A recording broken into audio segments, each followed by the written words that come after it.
What is up, everybody? Welcome to another episode of Rough Drafts, where I go deep each week on specific topics in the current limited format. My name is Sam Pratt, and this week we are saying goodbye to Final Fantasy. It's pretty unreal that Final Fantasy is already leaving. It will have been the main set for 7 weeks, which is just a touch lower than most sets are going to be, but it certainly feels like it is gone a little too soon. So today, I'm not only going to do a set kind of retrospective on lessons we can learn from Final Fantasy and kind of vibe check on the format as a whole. I'm also going to do like half a grab bag episode, which is just me going through a bunch of random cards that I don't have enough thoughts on for like a full episode, but I do have some interesting spots to play them in and interesting things to talk about. So I'm going to start with that. So I'm going to start with Summon GF Ifrit. This is the 3-mana 3/2 Saga creature in red. Chapters 1 and 2 are you may discard a card if you do draw a card. Chapters 3 and 4 are add red. And this was a card that I was pretty excited for. I had high hopes for it. Not as like the best red common, but like maybe where Call the Mountain Chocobo is in the red common power rankings. And if you look at the win rate data on this card, it's bad. It's like performing at like D, I think. And I do have a couple of spots that I really like it, which I will go into after I talk about the spots where I don't like playing this card, which are red, blue, and red, black. Specifically because those colors care the most about casting non-creature spells. And especially because this card is like a card filtering engine. So you're using it to see more cards in your deck, the discard a card, draw a card. And in those color pairs, you get enough card filtering from your non-creature spells that you're actually excited to put in your deck in your non-creature spells theme deck. So I don't like it in red, blue, or red, black. I will play it in red, white sometimes. I may or may not have talked about Adventurer's Airship on this show.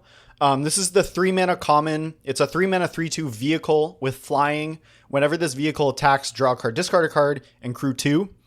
If I haven't mentioned it, this is a card I like when I'm like red, white, or white, green, and I don't really have ways to see additional cards to kind of smooth my draws. So like blue has obviously plenty of card draw. Black has Resentful Revelation. If I'm playing like a white deck where I'm kind of living or dying by the top 12 cards in my library, I like to play a copy of Airship. I will play a copy of GF Ifrit in that spot in red-white, even though I don't think the like creature that expires goes along that well to what red-white wants to do. The spot I like GF Ifrit the most is actually in green-red. And this is going to tie into a couple of other topics and cards that I'm going to talk about today as well. But I've been playing a lot of these green-based piles that often have a lot to do with the graveyard. And GF Ifrit as a creature that's kind of like a speed bump that not only smooths your draws, but also enables some of your graveyard synergies. I'm bearing the lead here. The joke is Sorceress's Schemes is a great thing to both put in the graveyard and to put things in the graveyard to pull out of the graveyard. So obviously green-black is a very graveyard-heavy deck. You're not going to put this in your green-black deck, but I've had a lot of green-red based pile decks that use the graveyard, and I think that this is a totally fine card to play there. Specifically with Rydia, which is one of the red-green signposts. It's Rydia, Summoner of Mist, 2-mana 1/2, landfall, discard a card, draw a card, and then you can pull sagas out of your graveyard. This works exceptionally well with Rydia on both those accounts. You can loot Summon GF Ifrit away, pull it back with Rydia, or you can use that to put other summons in the graveyard, etc. I'm actively looking for copies of this card if I'm in a deck that's going to use Rydia. And moving a little further down in the list of cards I'd pulled up, in these like green, splashy, green-red pile decks that use the graveyard, I also really like splashing Garland. This is one of the black-red signposts. He is Garland, Knight of Cornelia. It's 2-mana 3/2. Whenever you cast a non-creature spell, surveil one, and then you can pay 7 mana to return it from your graveyard to the battlefield as a 5/5 flyer. And that 7 mana activation does cost double black, double red. So you need to have a kind of zany mana base. But when I'm building these like for 3, 4, 5 color Jund plus piles. Garland's a card that I'm actively looking to splash because like you put it in your graveyard with your town greeter, you loot it away with Rydia or summon GF Ifrit. It just like ends up in the graveyard, and having an additional threat you can cast from that zone is really powerful. And I'm going to continue talking about green pile cards because I've been playing a lot of that as the format has evolved. Started a lot of drafts with like Summon Fenrir or Torgal, or like I get past a couple town greeters, and I've kind of made do and figured out how to make green work in other ways, either with like Sorceress's Schemes, green red, or like I'm about to elaborate on, I've been playing a lot of blue-green towns too. Two cards I really like in the towns deck are, I mean, it's kind of funny, I'm going through all these cards just to say like exactly what Wizards put together for us. But it did take a little bit to actually figure out where these cards work best, is Kikirin Merchant and Pew Pew UFO. So Kikirin Merchant is the 3-mana 1/3. It can loot if you pay a mana, and then you can sack it to draw 3 cards if you like pay a reduced cost based on how many towns you have. Poo Poo UFO, Pew Pew UFO, one of those is the 2-mana 0/4 artifact creature, puts lands into play. You can pump it with your towns. I've found that my cheap stuff in these decks, I really want to be high toughness, partially because I like Town Greeter so much, and Town Greeter is such a bad blocker against a lot of things. It's a great blocker against some things, a really bad blocker against other things. The big butt early mid-game creatures are really powerful at gumming up the ground, getting into your late game. This sounds all very obvious as I'm saying it. It took me a while to get here in this format. With Kikirin Merchant and the UFO, really like Combat Tutorial to buff them up. I think I've talked quite a bit about how Combat Tutorial works so nicely with Demon Wall and Scorpion Sentinel, but I would lump Kikirin Merchant and the UFO in as well as really good early mid-game Combat Tutorial targets, just for gumming up the ground significantly. One more thing about green pile town decks. Fire Magic, which is the 1 mana deal 1 to everything that has tiered. It can be 3 mana deal 2, 6 mana deal 3.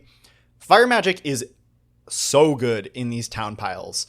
It hits your town greeters, which is a downside, but if you're loading your deck with Scorpion Sentinel, Kikirin Merchant, Poo Poo UFO, etc., it's not going to kill any of your creatures, and it's just so powerful to have this as an out against your opponent's really fast white starts. Also, if you're playing these decks like I've been playing, I really like Sorceress's Schemes in them. And Fire Magic, as we all know, is a fantastic target for Sorceress's Schemes as well. And you kind of get into this like graveyard toolbox aspect as well. I'm kind of just rambling, not super organized, because I'm lumping all of these green pile cards together. Summon GF Ifrit is another card where your Fire Magic is going to be kind of dead in the mirror, and GF Ifrit, I think a lot these pile decks have a number of these cards that are going to be dead in the mirror, like the really cheap dinky interaction versus like the really big, like your Colosseum Behemoths or Balam T-Rexars, like your top end. The GF Ifrit can help you draw the right half of your deck. And I would put Rydia, Summoner of the Mists, or whatever it's called, the green-red guy, in with those, as well as like making sure you're drawing the right pieces of your pile deck, so you can get to your top end when you need to and survive to that point. Switching gears to another space, I've had quite a few decks and seen quite a few decks that I would describe as small game black decks. I've mentioned big game, small game a number of times. Small game is like lot of removal, heck dies, reduce your opponent's hand, like basically keep the board kind of clear, win with singular threats. Something I haven't mentioned with these decks is Cornered by Black Mages, which is the 1 black, they sack a creature, you get a wizard. If you're keeping the board clear, like keeping their dinky creatures off the board, your Cornered by Black Mages is going to have a much higher impact because it's going to be able to get larger things if the board is smaller. A couple of random cards I really like in these decks, which, by the way, black, white, and black, red, I would describe as small game decks. The green black decks are like graveyard go big kind of graveyard synergies. The blue-black decks, you're drawing a lot of cards, so you want the game to be like big, like you have a lot of cards in hand. A couple cards I like in the small game ones, though. Tunberry, which is the 1 mana 2/1 Death Touch first strike on attacks, but enters tapped with a stun counter. These small game black decks I found are usually pretty aggressive, and this is a very cheap aggressive threat that doesn't always work out, but I found that it pecks in for like 8 damage, 10 damage a lot of games, which is pretty phenomenal. So like not a card I'm taking highly, but a card I definitely will play in these types of decks. Similar vein, Dark Knight's Greatsword. This is the 3 mana job select equipment. It's a +3/+0 equipment. Comes with a 1/1. You can pay 3 life to move it. If you're in the small game black deck, turning every one of your dinky 1/1 token, even your black mage tokens or your heck dies into like a must answer threat, like a real threat, that's really powerful. This is like the perfect home for the Greatsword. One last card that I haven't really seen anyone talk about this whole format is Summon Anima. This is the 6 mana saga creature at uncommon in black. It is a 4/4 menace. The first 3 chapters are draw a card, lose life. Chapter 4, each opponent sacks a creature and loses 3 life. It can be a bit tricky to get to 6 mana in these decks, though I do really like Malboro as top end in those decks. But this is the type of card where like a 4/4 menace body is going to be much more impactful if the board is small. In black, white, and black, red, you have like Resentful Revelation, Circle of Power to see additional cardboard, but you're not playing blue, so you don't have like abundance of it. So sometimes I like this as top end to see more cards, finish the game out.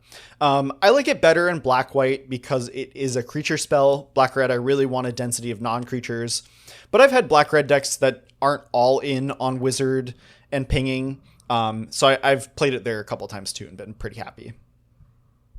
I want to shout out Unexpected Request. This is the uncommon 3 mana active treason. So you gain control of a creature and then you can like attach and unattach an equipment.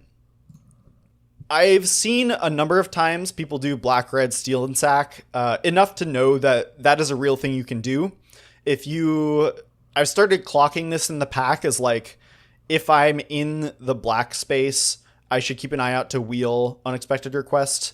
Sack outlets include Namazu Trader, the 4 mana 3/4 make a treasure, and then in black, and then when it attacks, you can sacrifice another thing to surveil too. Ahriman, the 3 mana 2/2 flying death touch that can sack something for 3 mana. There's a number of ways to sacrifice other permanents. You could figure it out. I was watching Lord Tupperware Ethan pilot an incredible black-red sack deck last week, which I will link a picture of in the description if you want to see it. I haven't done it myself, but this is something I'm clocking.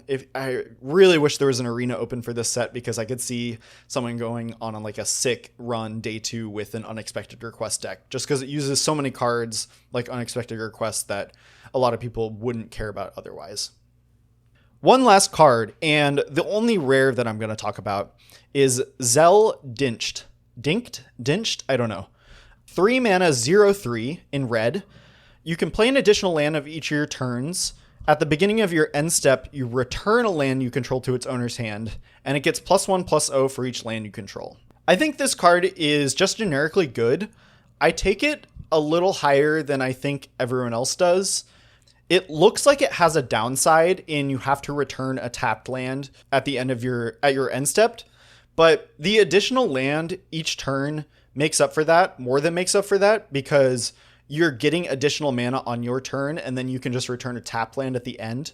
It does get a little hairy if you're mana screwed, but also if you're mana screwed, you're going to have other cards to cast in your hand first.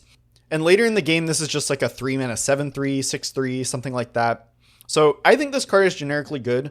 When I pick up Zell, I'm looking for the adventure lands. That's something I'll pick up way higher. Like the red adventure land makes a wizard for 3 mana on the adventure, and you can loop that with Zell. Like you can make the wizard, play the land, pick the land back up next turn, do it again.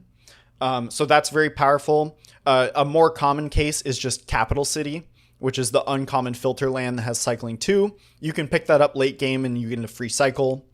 There are decks I could see wanting adventures in, which is the colorless town that gains 2 on enters. That would be something I'd have my eye open for in best of 3, is if I'm facing like an aggro deck, I'm maybe like a green pile that can afford a colorless land in my mana base.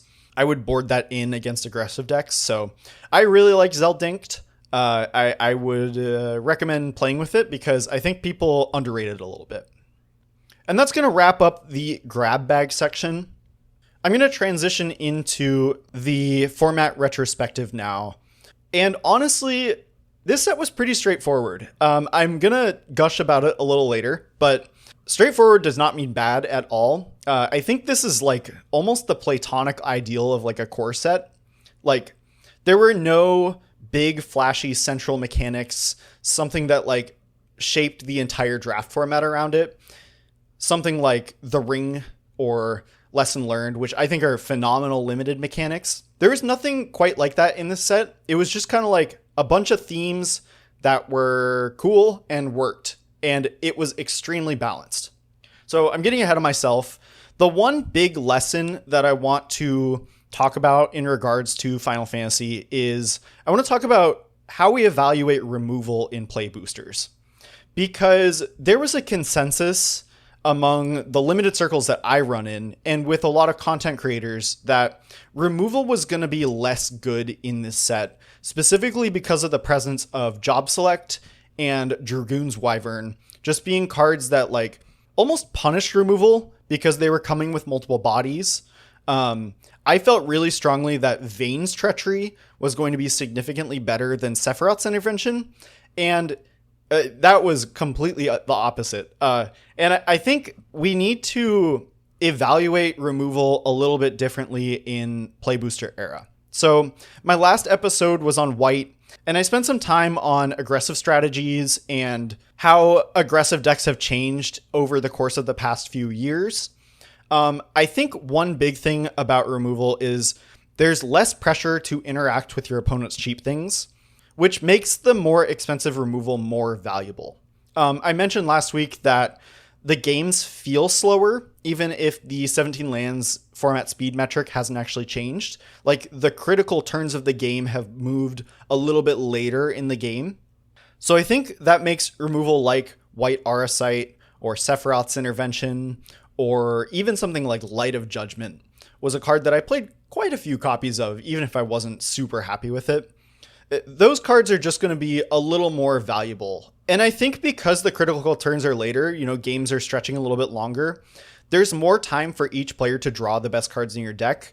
Like the best cards in their deck that demand an answer, and you're going to want to have the answer when your opponent's like Jecht comes down, for instance, or Vincent, to give a couple black examples. So I think being so wrong about interaction in preview season has kind of tipped me off to the idea that maybe removal is just way more valuable in Play Booster era, with like more uncommons, more rares. You're going to want to have to interact with anything, not just cheap things. But the other option is maybe they're just printing better removal spells than they used to be.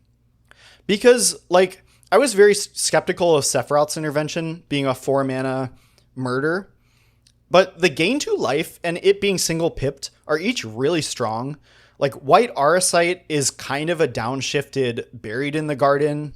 I think Thunder Magic is one of the best shock variants we've ever gotten in Limited. And then you think back to like Tarkir, we got the Exhales at common.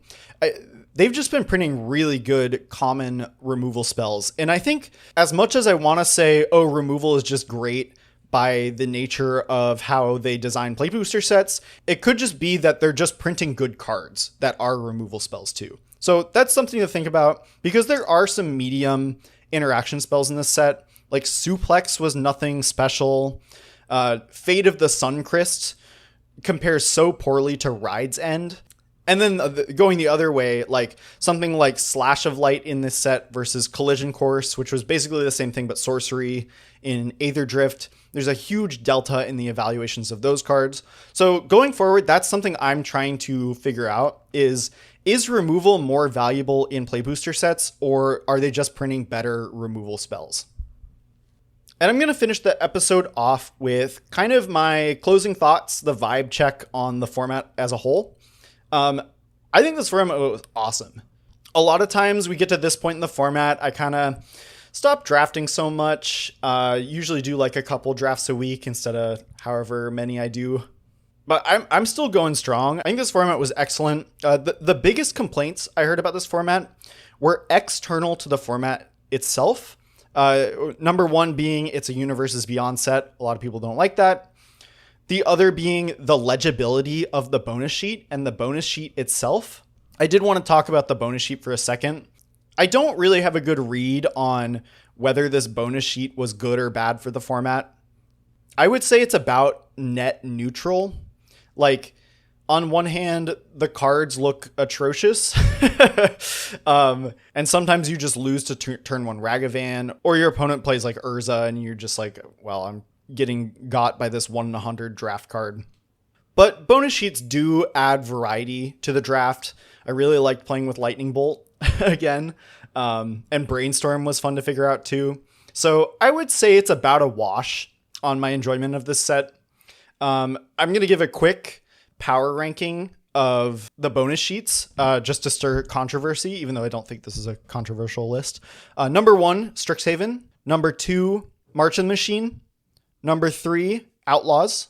I would put this bonus sheet in 4th. 5th is Brothers War, and last place, Wilds of Eldraine. I will not elaborate on that right now. Just to wrap it up, this I think is the most balanced set since I've been playing Limited, basically the entire Arena era. I think this is definitely the most balanced set. I think Duskmourn came pretty close. One point against Duskmourn is I think green-white in Duskmourn was pretty unplayable. And I think every deck in Final Fantasy worked, which is kind of unheard of. My gut does not say that this format is an all-timer, but like, I could be convinced this is an all-timer because I don't really have a good counter argument against it. It was extremely balanced. Everything worked. It had interesting mechanics. It had a lot of things to build around. It had different ways to build each deck, like black-white. Are you going from white side or black side? I think the thing it's missing is a big game-changing central mechanic. Something like the ring or lesson learned, like something flashy that like fundamentally changes the way we evaluate the whole set. I don't really think that's like a requirement for a set to have a big flashy mechanic like that, but it does feel like platonic ideal core set, which, you know, I think is a good thing.